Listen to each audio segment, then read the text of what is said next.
What's happening, guys? Back again for another episode of Games We Never Knew, and today we are taking a look at SNES title, the very famous Starfox series, that of Starfox 2. Now, over the last couple of weeks I've been in talks with somebody in Japan who directly developed the game. This man here.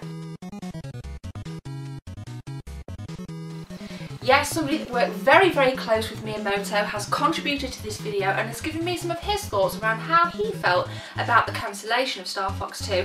So I just want to say a massive thank you to you, Dylan, and a massive thank you to John for being my go-between to get the answers I wanted from Dylan. I'm really excited about this, guys. This is Starfox 2, Games We Never Knew.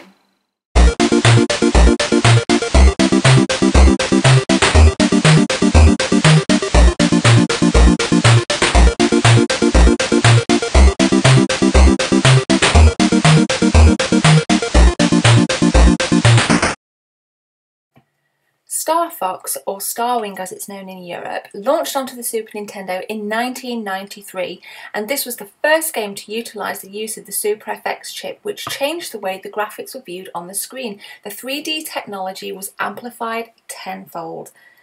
Fast forward and Starfox 2 was announced and introduced new features from its predecessor.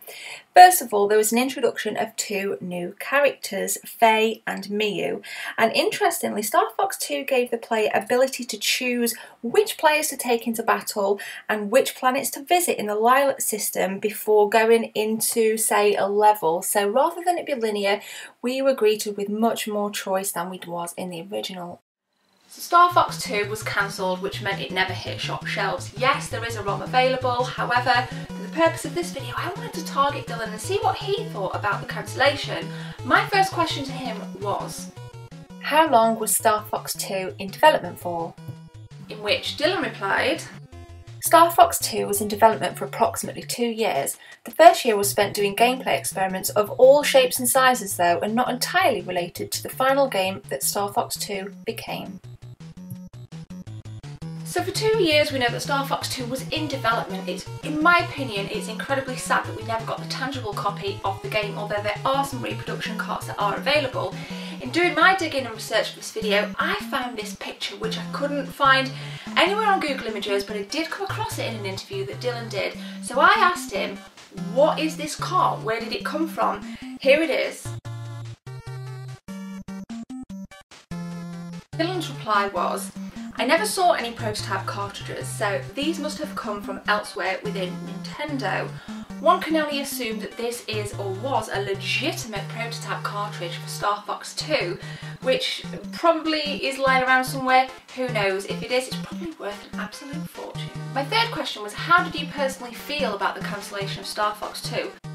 I was sad, of course, but the PlayStation had just come out and I was eager to move on from the more limited polygonal performance of the FX chip and onto something with more meat to it. So by that point the PlayStation was out and it was questioned whether the Super FX chip of the SNES could compete with the 32-bit performance of the PlayStation 1. In addition to that, the Nintendo 64 was also in development and Miyamoto wanted to can Starfox 2 and focus on bringing Star Fox across to the Nintendo 64. It has been said that a lot of the elements that were used in Starfox 2 were actually transitioned across into Starfox 64. You guys may be familiar with this sound. Good luck. What? Apparently that sound file is directly copied to the character selection screen and used the same phrase in the N64 version. Good luck. My fourth and final question to Dylan was, what element of Starfox 2 did you work on? He replied, I worked on the whole thing and influenced everything in the game, from the title and the end sequence to bosses to various technologies in the game. So it's clear to me that Starfox 2 was canned to make way for Starfox 64 on the N64 and to make way for new technologies within the Sony PlayStation 1. This game on the N64, Starfox 64, came out approximately a year and a half after Starfox 2 was cancelled, so in my opinion it could have been released for the fans that had shown that devotion to the series and arguably made it what it was. So there we go, guys. I also asked Dylan if he would be happy to sign my copy of Starwing, so I'm going to break this box down and I'm going to be sending it to his office in Japan. So if you guys want to see this come back, I'll post a link with his signature on this box to my Facebook group. But for now, guys, this is Games We Never Knew. I hope you found this video informative. Please rate, comment and subscribe.